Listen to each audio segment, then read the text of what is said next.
2012 Honda Odyssey. Going to do a left front driver's side drive axle. Also going to do front brake pads and rotors with reman calipers. So what you need to do is jack up the vehicle, support it properly with jack stands or a lift. You need to remove your front tires, and that's a 22 millimeter socket for the lug nuts. And then you need to remove your caliper. That's held down there with two 14 millimeter head bolts. They look like this. So you need to remove those. I also removed the little brake hose. It's a 12 millimeter. So then I'm gonna pull out the caliper. And what you do is you just get a little screwdriver and you pry it off of there. No big deal. Comes right off, pry it up. Get a bungee cord, hook it to the strut spring, and then hang your caliper on it, put it in the hole right here. Just let it hang. And then you need to remove the caliper bracket, and that's held on by two 17 millimeter head bolts, and they're on the back side. There's one here, and there's one down here, two of them. Remove those. And then you need to work on the rotor, get the rotor off. You need the impact driver for the Phillips head on it. You know, impact driver, you hit it with a hammer. And then if your rotor's stuck on there because of the rust, put some penetrating around there on the studs and on the center, and hit it with a hammer on the outside if we're not going to reuse the rotor. Okay?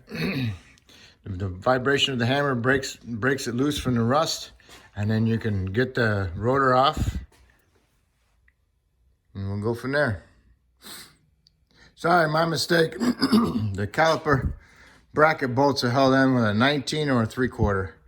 I'm sorry for that. So you need to remove those and get the bracket off. And we'll check that out in a little bit. The impact driver, you hit it with a hammer to remove the bolt, the rotor retainer. Looks like that. All right, my rotor's stuck on there.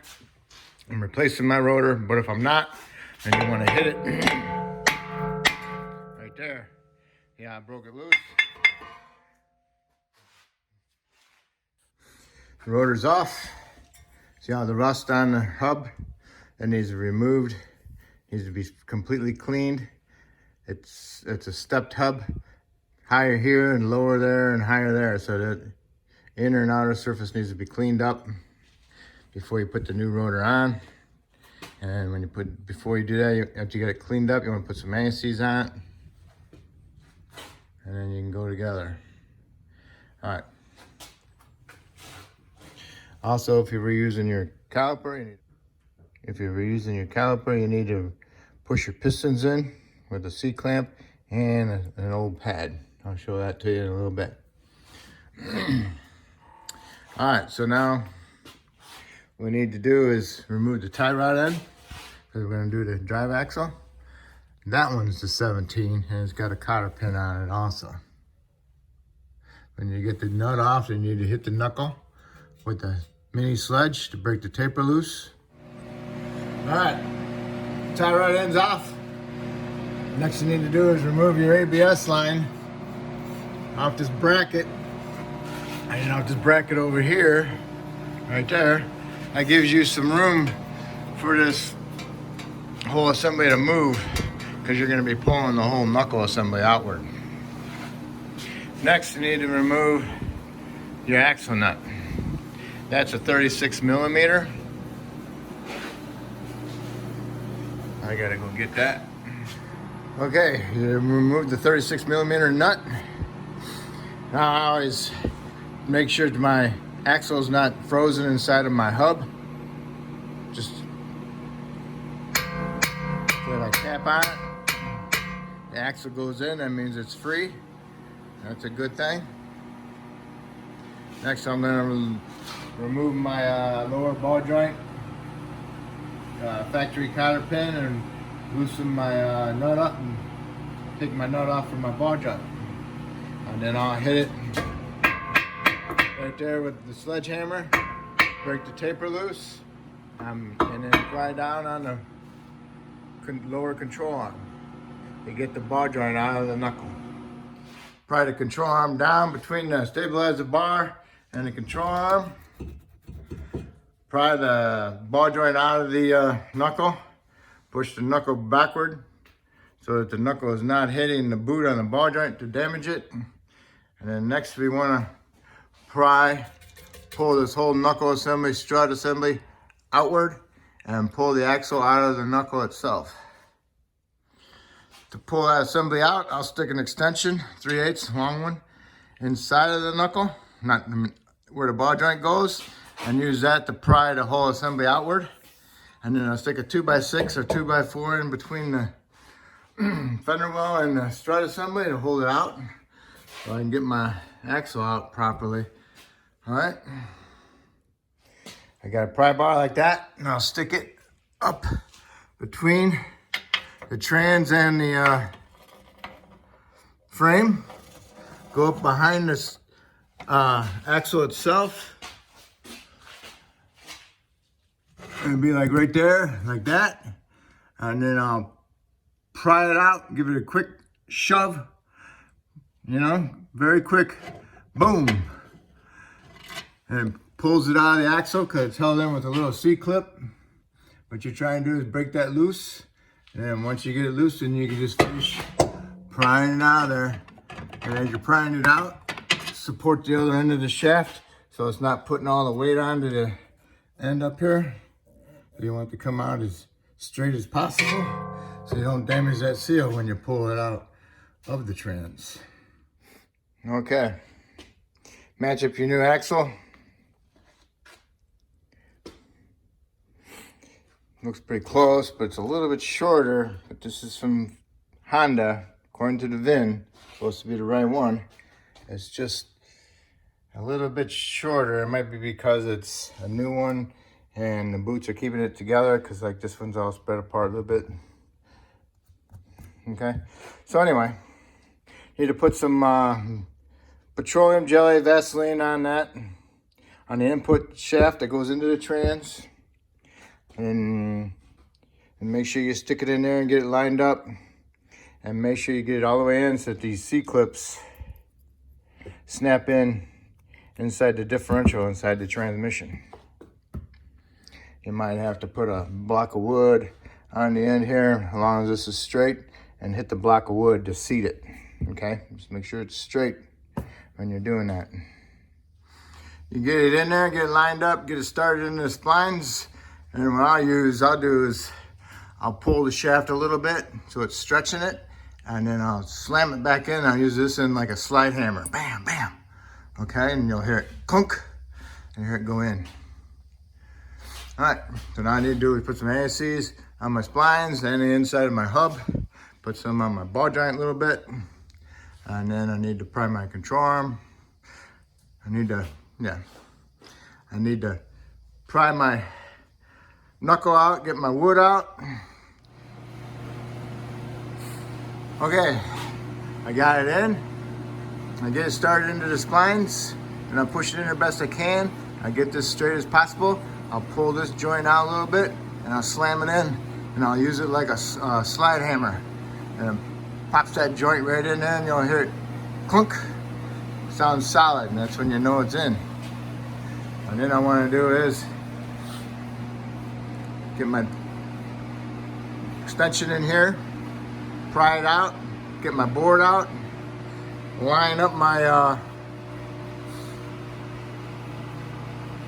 shaft into my splines a little bit, release the tension on it, and then I'll get my pry bar, get underneath my stabilizer bar and my lower control arm, pry it down, and get my ball joint lined up, and then release the tension on it so it starts inside there. Push my shaft in a little bit more as I can, and if the shaft is going good, everything's going good, then you can just go over here and push the whole thing in, and the ball joint goes inside there, as long as you got it started.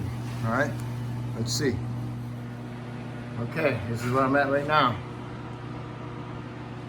Now I need to do is pry my arm down, and then get that ball joint started in there. Okay, as you're prying down the control arm, get these splines started. It's got to start a little bit. If you don't get them started, then you're not going to be able to push that knuckle over the ball joint. Get the splines started a little bit. Turn your hub to line them up. Get them started. Once you get them started, you can get your ball joint in there like that. And then, like I said, come over here and you give it a good push. And we'll see. Nope, that didn't go in it. Give it a good push. See which way it's angled. Boom. See? It's in there. All right. So now all you gotta do is put your nut on, tighten it up. And as I'm tightening it up, I'll put my pry bar in between the hub and the bearing housing.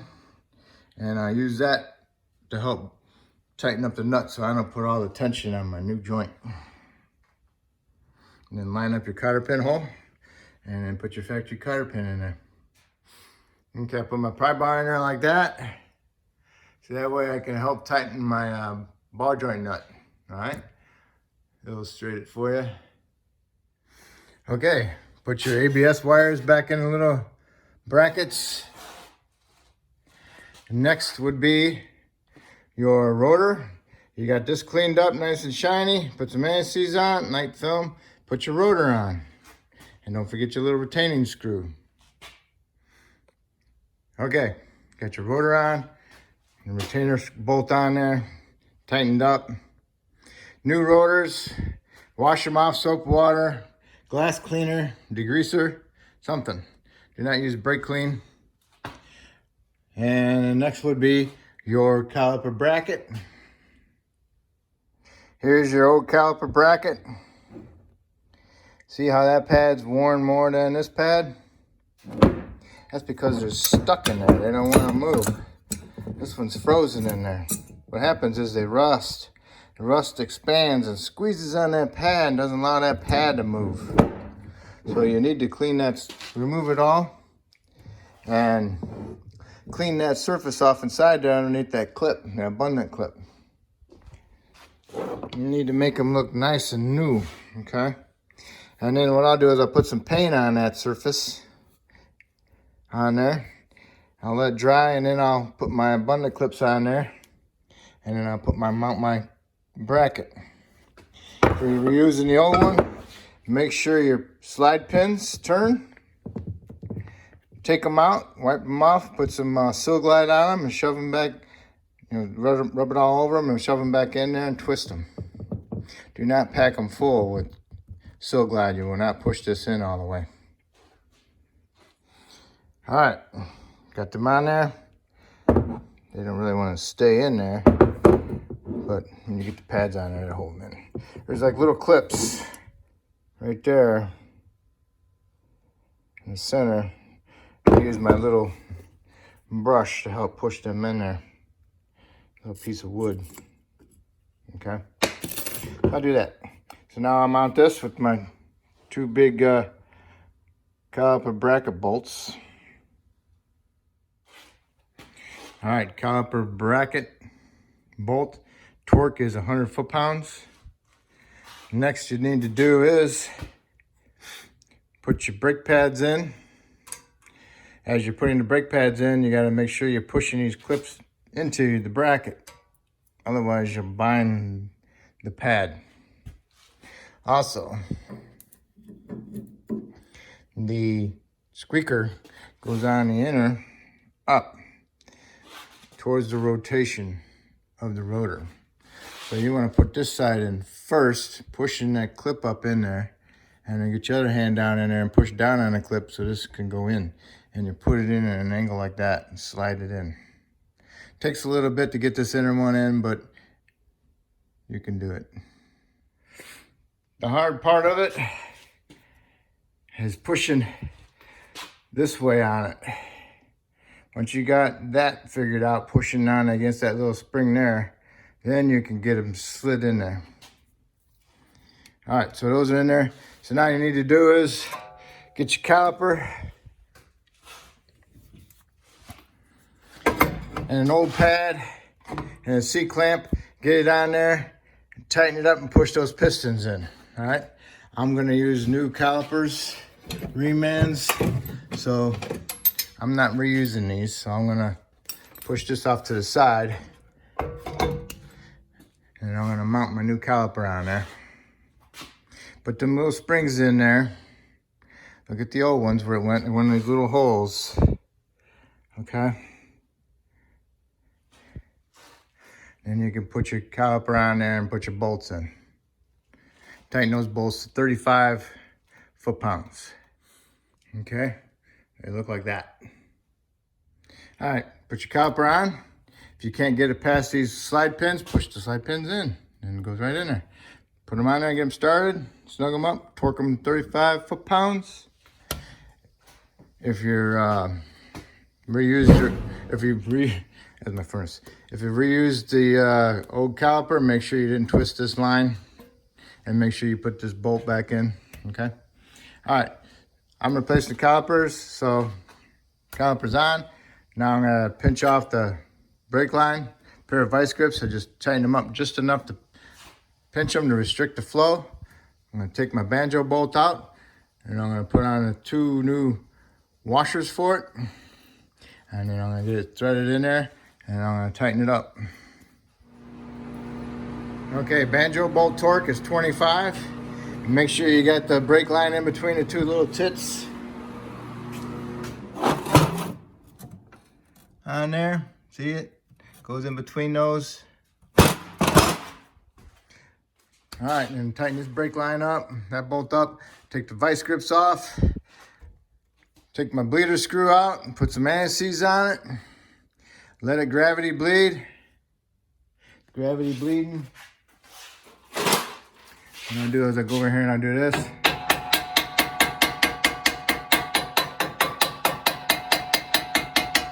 It helps vibrate it to get some air bubbles out of it as best as possible.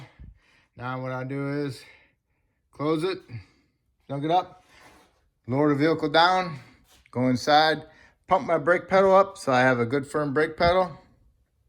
Raise it back up, come back out here, open it up, let it bleed some more.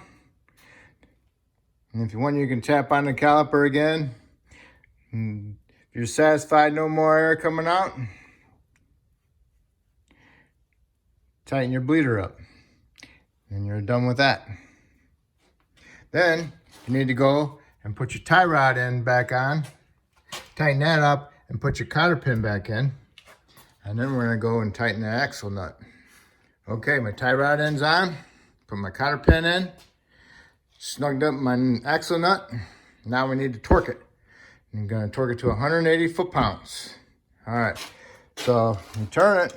Oh, how do I keep from turning? Well, you take this screwdriver, stick it in your fins of your rotor, and as you turn the torque wrench, it holds it still. All right, so here we go. Okay, 180 foot-pounds. Good to go. All right, next,